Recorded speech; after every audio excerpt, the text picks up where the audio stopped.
Hello, you wonderful people, and welcome to another episode of Crime Centric. This being a show to talk about crime dramas that I watch. For today's episode, I'm going to talk about the latest episode of Big Sky. A lot of really interesting things went down in this episode, so let's break it down. Well, first and foremost, let's start off with the whole syndicate situation. I love that Jenny walked in on, I guess he's maybe one of, if not the, syndicate's cleaners. You'd assume that's got to be at least, they have to have multiple people doing that job, but maybe he's just the one.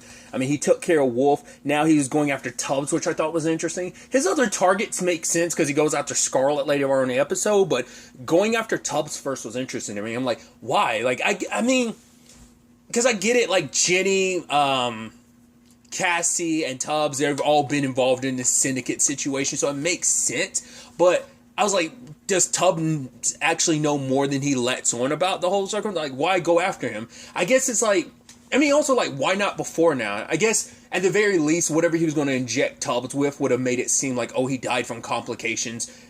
They probably wouldn't have looked too deep into it, like, oh, you died at a hospital, complications from his circumstances. But luckily, Jenny showed up in time, so I guess they figured, hey, we're going to wipe everyone off the board. Jenny and Cassie are just too public for it to be a thing. This would have made it at least a little incognito than wiping out Tubbs. But I just thought that was interesting.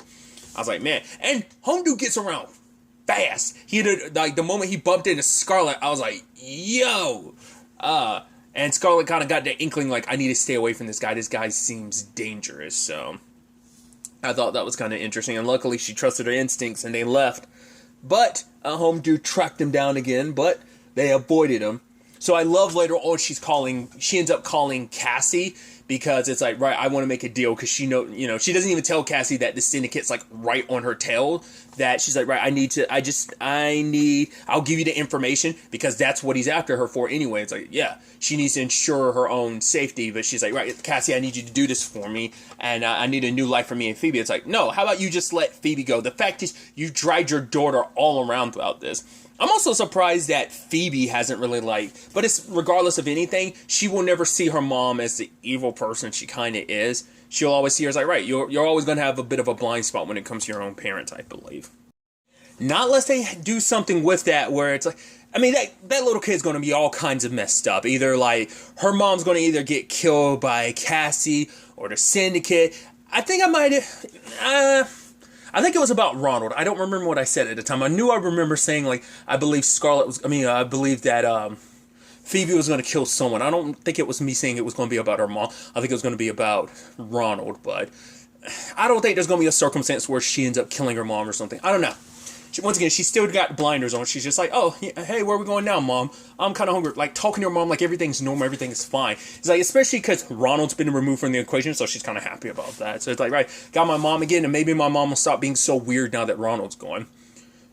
So, but Scarlett's trying to make a deal with Cassie, which Cassidy got a lot of clarity this episode, which we'll get to soon enough. But, we'll get to it after this. But I love that she's like, right, don't try to scare me. And she's like, you should be scared. You're up here playing the role of the victim. You and Ronald killed a lot of innocent people. Yeah, I was like, yeah, don't get it twisted like, oh, I'm the innocent person in this. I mean, yeah. And she's just kind of like, right, you shouldn't threaten me or whatever. And Cassie's like, yo, I'll be on the look. If you would come for me, go ahead. I was like, don't do that, Scarlett. That's the dumb thing to do. What does she ultimately end up doing? We see her at the end of the episode coming for Cassie. I'm like, cool.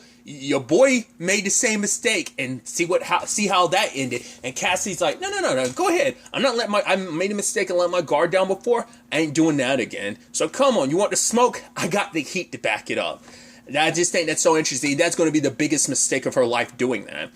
Now, maybe she's going to be like, no, I'm actually going here to give you all this stuff. You're right. I do need to give Phoebe a shot, and she'll never be safe with me. Like, I've made some mistakes, but I do love my daughter. I'm trying to be a good mother, so maybe in the end she will do the right thing. But I'm like, no, I think she's going to follow Ronald's footsteps. I will be surprised. Like I said, I'm leaning more towards like, no, she's going to follow Ronald's footsteps and try and do something stupid, and that's not going to end well. But either way, it's going to kind of mess Phoebe up. That little girl isn't going to be right, especially like after, because she pretty much has we don't know what the grandparent situation is like. I don't remember. I don't know if that ever really got brought up. I mean, she doesn't have an aunt anymore because her aunt's been dead for a while.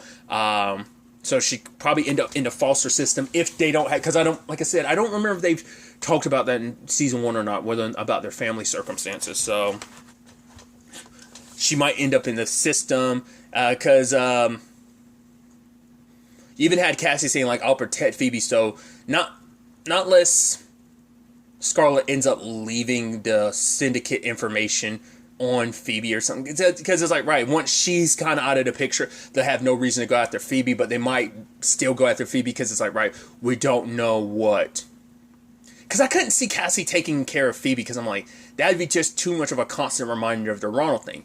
To be fair, once again, she goes to, well, since we're on the subject, she does go to grief counseling after Denise kept suggesting it, and she thought killing Ronald would at least fill some of that void, and it didn't. She's still hurting just as much, and she kind of talks about it. It's like, right, my dad was murdered, and she finds herself just thinking about him a lot, and that pain not going away after all this time. And I thought it was interesting, because she's like, the guy who killed my father will never go away. And she's almost like, I kind of don't, he's gone, but he'll never ever really be gone, because she'll always carry Ronald with her. Like, he's imprinted himself, and I think in a twisted way, that's always what he wanted to be imprinted upon people, you know, in his own twisted way. And now she's kind of stuck with him. We haven't really dealt, like, going with, I think Jerry kind of buried that, like, because we haven't really, that's not really been Jerry's thing, because, I mean, she's kind of let that go, I think, and now it's like, because she is the one that directly killed him, plus he's the one that killed her own father, so like there's a little bit, even despite Jerry being one of the 3 people that was kidnapped by him, it's that wound that Cassie has is going to be a little different than the one Jerry did, because Jerry hasn't really talked about Ronald. I think she finally like cleared her conscience of it and just was kind of like, hey, I'm done, it's fine. I mean, he's gone, so like I said, her scars are different than Cassie, so I think that's why probably like it doesn't, we haven't really seen Jerry, like Jerry came back after that was all said and done, so she didn't really have much to say about it within the confines of the show, so that I think that's kind of just going to be Cassie's thing to kind of carry. And so before I went on that diatribe, I thought it was interesting that Cassie was saying that she doesn't want that to go away, like want him to go away or the pain associated with it, because I think it's that thing of, if she lets go of everything related to Ronald and her dad, like if she lets go of that anger that she has towards Ronald, the pain of losing her dad, and it's all associated, if she lets that go, I think it's the thing of being scared of what will I have left. At least she's like, I feel safe with it. She's like, I don't even know if that makes sense, because she says the line of she's never going to let her guard down again, hence why she was, I think that's why she was bringing all that heat towards Scarlett, because like Scarlett probably contacted her at the worst possible time. Now that she got that all off her shoulders, talking about how she really felt, it solidified it even more, and it's like, oh no. I mean, who knows? Like Cassie probably would have said the same thing if she had, even before the grief counseling, if she had talked to Scarlett beforehand. But I think that's what I latched on from. That's what I ascertained from that. Maybe other people got something different, but I think it was just, right, if you let go of those feelings, like, kind of like, right, going after Ronald, like, all she had to go on was, like, her revenge against Ronald, and now that's kind of going, it's like, you still need to latch on to something, because you feel like if you let go of it, you're going to have nothing, and you're, and there's some comfort in it, because it's also, like, a lesson that she's going to, like, because she even started off like, right, I'm the reason why my dad is dead. I know I shouldn't say that, but she blames herself. It's like, you walked away from this, and Ronald still ended up, you know, coming after your family and killing your father anyway, so. But I think it's a combination of all that, the pain and the guilt, like, I don't know, that, like I said, that's what I got from it. Maybe someone else got something different from it, so. It's going to be interesting seeing where things kind of go on that front. Obviously, there's the whole Richard situation, because he ends up getting both Jag and him and Ren's dad. It turns out that Jag brought the attention to their dad of like, right, I'm still confused on why he like cut the drugs the way he did. He said, because later on he's yelling at Ren, he's like, oh, I cut poison with poison, like, don't get it twisted type of thing of like, is he not big into the whole drug trade situation? Because that is part of their business, or was that specifically something Ren got them introduced to in that side of things, and he's never been copacetic with it? And then he's like, yeah, it's about money and stuff. I guess it was that thing of making the drug stronger so that more people would buy them or something. Because he's like, yeah, it's always about like money and stuff like that. I'm like, it didn't make sense to me. Like, I think it just lends itself to like him not being in his right head. Do clarify in the comments down below. Like I said, it didn't make his reasoning. He never gave a clear enough reason like why exactly he did that. Maybe he did and I missed it. But Jack confronts him like, yo, me and Ren talking and we think you should back down. He's like, oh, this isn't even your idea. This was Ren's. Oh yeah, like that's Ren getting inside of your head like she always has. And he's just like, right, know your place, basically, you little bastard. You selfish bastard is kind of like what he kind of treats his son like. It's like, oh, you're being selfish. You're like, I'm trying to do what's best for the family. You're the one kind of tanking everything because you're not clearly in your right mind. You're not handling things the best way. And so by the time they get back home, Richard's already tied up Travis and Ren and ends up bouncing with Jag and his dad. And he plans on taking them to die where Mason died. And their dad has no, like, I guess because he doesn't care, because he doesn't think Richard has the guts to do it, and it's like, I'm not afraid. I don't know why you're so fearless, but it's like, right, I guess it's just his nature of being like, I'm not going to bow down to anyone. You might have a gun to my head, I don't care. Because he goes like, oh, the reason why your son died is because he was weak. And he's like, no, I get it. I know it's disappointing to have a weak son. It's like, Jack's looking like, what the? I am right here. What are you doing? Why we're in this terrible situation and you still find the opportunity to shit on me? What the fuck? You know? Poor Jag. And so when he also given the opportunity, he's like, no, go ahead, shoot Jag. He's the one that's in charge of the operations. And Jag's like, what are you doing? What are you saying, you bastard? Because Jag tried to diffuse the situation. He's like, right, I'm sorry what happened to your son. I'm sorry that all happened to you. He's trying to appease Richard, be like, no, we can, this won't bring back your son. And that's, for Richard, it's like, no, that's fine, because as long as I make sure you don't hurt anyone else's children, it's fine in the long run. So at least my death would have meant something. I sacrificed myself, not only to get revenge for my son, to potentially save any other future victims from this family. But for his father, Jag's dad, to just throw him under the bus like that, and it's like, it's just a self-preservation, because it's like, right, my son's weak. It doesn't matter. Did he actually not believe Richard would actually shoot him? And he's just kind of like, right, my son's the one that's in charge, and he walks away. And because he was even offering him money and stuff, it's no, I'm going to walk away, let you handle this. And he shoots Jag. Either like Jag tried to attack him and he shot him, because the camera was panned over to his dad, so we never got to see what happened.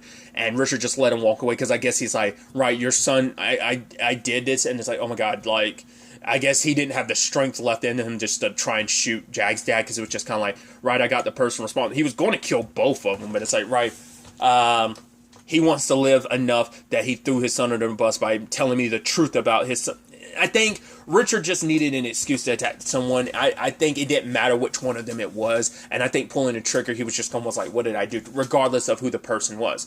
Hell, even Jenny was talking to Cassie about, maybe we should just let them do it. It's not like the Bullers are good people, but you know, Cassie was like, that's not who we are. We shouldn't even entertain that conversation, because at the end of the day, let's try and resolve this situation where kind of everyone gets to walk out of this alive, including Travis, which they found Travis and Ren but left them tied together. It's like, no, I prefer you this way, because every time I take my eyes off of you, that's when bodies start dropping. So, which we'll get to the Ren situation in a second, but luckily, they found Richard, and they were able to talk him down. He hasn't killed anyone. He shot 2 people, so he's not getting away with that. He shot Jag and he shot Tubbs, but it's like, nah, he hasn't killed anyone, so there's that silver lining. But he was about to kill himself, but Jenny was like, right, the drugs that your son Mason took, they were your wife. He was getting them, they were your wives, and so she needs your forgiveness. If you kill yourself, if you do all this, she'll have to carry that guilt, which she's already doing, and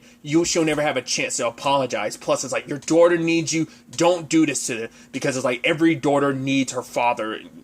Cassie knows personally, because she lost hers recently. It's like, do not do this to your daughter. So take him in. Luckily, Jag's alive. and Ren and Dono end up going to the hospital and visiting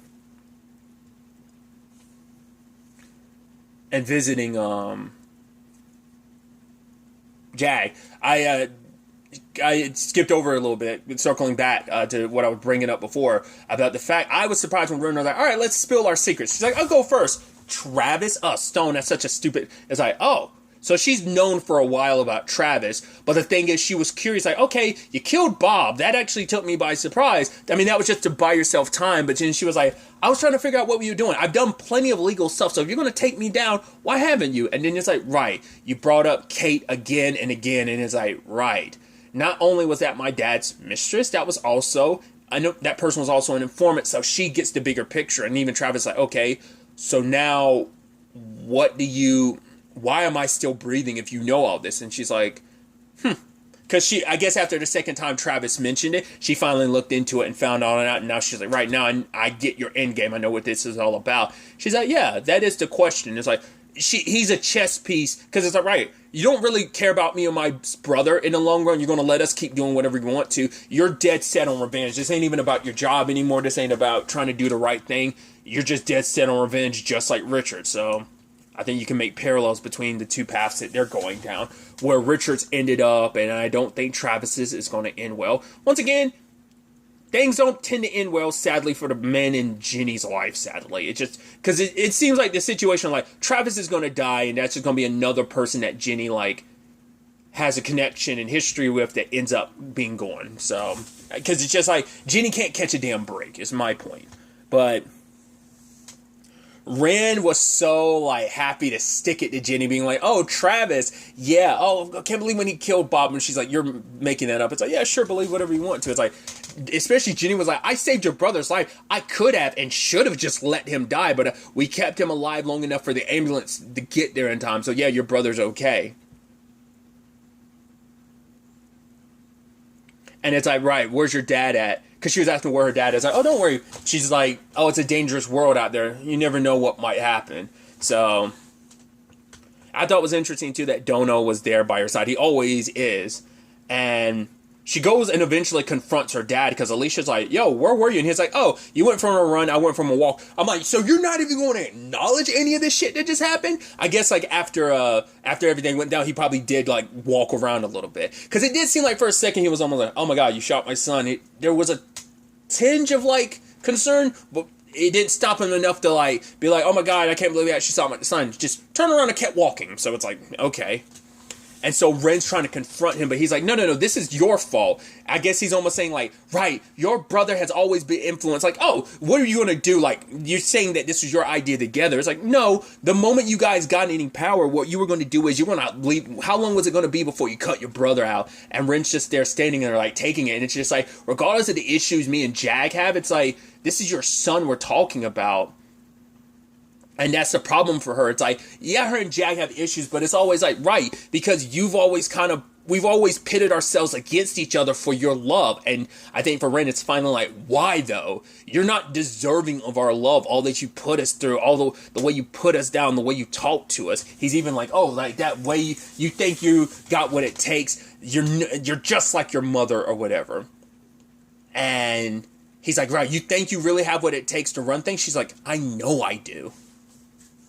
Because it's like, right, you're talking this way about him. This is your son. Because he's like, my son has always been weak. And he's like, I blame both of you for trying to take the crown from me. And it's like, you guys think you can run this better than me. So walks away.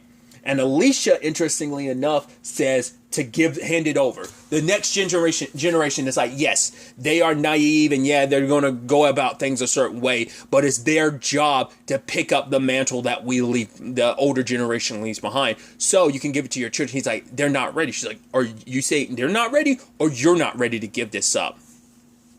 It's like, right, you can go to war with your children. Maybe you'll win, maybe you'll lose, but I sure as hell won't be here for you either way. So walk away.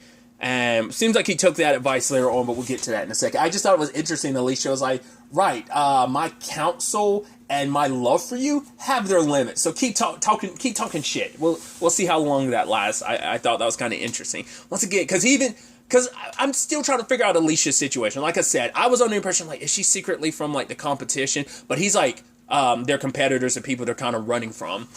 But he remarks that she was nothing before he found her. It's like, you wouldn't be anything without me. So I'm curious what that's all about. So we'll see. Because we, once again, still know nothing about Alicia. Because she presented herself initially like, oh, she's like the arm candy, the eye candy. Kind of like the sugar baby.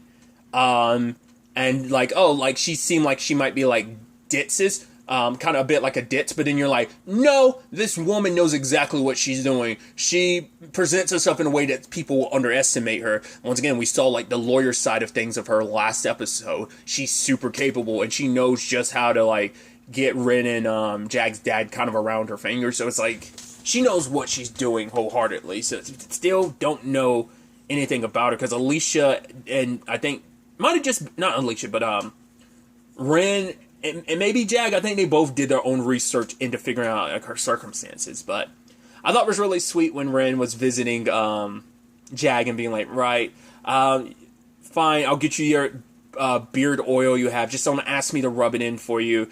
Because it'd be weird, but she's just like, promise me you'll come back and I'll do that for you. He's like, just make sure it's organic. She's like, really? First thing you're gonna do is argue? And he's like, right, no more fighting. She's like, good. I was like, it's sweet. Like these moments, especially in the later parts of the season, we've definitely seen them be more brother and sister-ish, like very like the more loving side of their relationship, not the constant back and forth. And Jag, it seems like he told Ren the truth. So when she went to see her dad, you can tell like she finally got what she wanted, where he was like, right, you are good at what you are, you're strong. I've always said that you're like your mother, but no, you're more like me, which I think that might rub her the wrong way now, knowing like, oh, you left Jag to die, your own son. That's a new low. And she's like, right, we're going to go see your son. Once again, I think this is going to come full circle with Alicia's dream where she was like, right, because she specifically said it was Jag, your own son's going to be your downfall. And the moment Jag got shot, I was like, oh, I can see why Jag's going to be the one to end up killing you. Because I figured out if anyone who would do it, I would assume it would have been Ren, just with everything, the way he kind of puts her down. But it's like, no, Jag's had to take his abuse for so damn long. And now it's a situation of like, oh, he literally let me get shot and was going to leave me there to die. He wasn't going to do anything to help me, so just thought that was interesting. But yeah, their dad's going on and on about like, you are right. You always were the strong one. I'm going to pass the mantle to you. And once again, Ren's just kind of, okay, thanks, Dad. Now let's go see your son. She couldn't enjoy it because in the past, if Ren had heard that under any other circumstances, she would have been happy. She would have finally gotten the praise. Because despite her saying like, right, Mom always said that you and Jag would never acknowledge me, and it's like hearing this in the past before now would have meant the world to her. Finally having his acknowledgement, now it means nothing knowing what he's done. So don't think things are going to end well for him. Now, once again, whether it's going to be a Jag situation, whether it's going to be Travis, we'll have to wait and see because he's still a piece to the puzzle that we still haven't figured out what Ren's going to do with him. Like I said, I think it might be like, right, just going to use him as a means to take out her dad. And maybe that ends with a situation of Jag still killing him. Like maybe Travis doesn't get the opportunity to. Maybe at the last second he walks away or doesn't pull the trigger, but Jag does. Maybe that's how it comes full circle. Like I just, ever since Alicia brought that up, I was like, her vision or dream or whatever is going to come true. So we'll see. I love the whole Dono and Tanya thing. And it's like, oh, you brought flowers. And he's like, yeah. He's like, yeah, I should have probably bought something. She's like, yeah, we both know you don't like Jag. He's like, I don't not like Jag. But the fact of the matter is, Ren is sad. And so I'm going to pretend like I like him. And just like, I should have bought a fern. Because now they know about the Travis thing too. And it's like, well, whatever Ren's got planned. She's got something planned, so we'll just kind of leave it up to her because it's like, right, wouldn't it be easier just to take him out? So why are we allowing him to live now that you know he's a cop?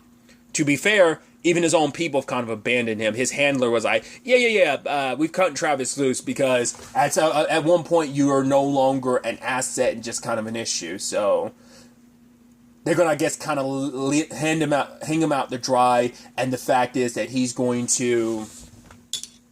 I figured this would have something to do with, if he kind of does something to the bowlers, then, we leave him out there just to see what he does, but we won't be held responsible for it. But Jenny won't let him go. But he wants her to. In fact, he's like, yeah, Jenny, you need to let me go. This isn't about you and me. This isn't even about the bull. This is about Kate. And he has to see this through. And, you know, for Jenny, it's like, you're going to get yourself killed. She's like, I could stop you. He's like, you won't shoot me. You love me too much, you know? And that he feels the need to see this through. Even, once again, Jenny being worried that he may not survive this. He doesn't think he's going to survive this. I don't think he cares to survive this, but we'll see. Like I said, I just don't think things are going to end too well with Travis in this regard, but we'll ultimately have to wait to see where all of this ends up taking us going forward into the next episode, which is the season finale. I also caught a peek of it. I won't spoil anything in case you were trying to avoid any try to go into the season finale blind. But we found out who's Tubbs' temporary replacement. I'm like, shut up. You like I didn't know you were going to be in this. I won't say anything until next into the season finale, but I was like, shut up. I didn't know you were going to be in this. Maybe I did. I was like, I just don't remember. I was like, wow, you were working on so much at it. I mean, you know, I was like, you're working on quite a bit, many different projects at once. It's like, whether this would be like a one-off thing, which I highly doubt it. I think it'd be a recurring guest role maybe, but still. I'm excited to see where the season finale takes us with everything. I'm not quite sure how this is all going to play out. Probably very much like season one's finale. It's probably going to leave, probably not going to end on like a fully resolved happy note, because like this whole Buller thing is probably going to be dealt with, and even then it's like, will they just leave Montana and they become someone else's issue? But there's still the syndicate that needs to be dealt with. There's the Scarlet angle. It's going to be interesting because it seems like everything's going to potentially collide next episode, and who's going to be standing at the end of it all? We'll have to wait and see. But really, that's all I'm going to talk about. Till the next time we meet, be happy, be safe, live life to the fullest, and enjoy it. Good day, and goodbye.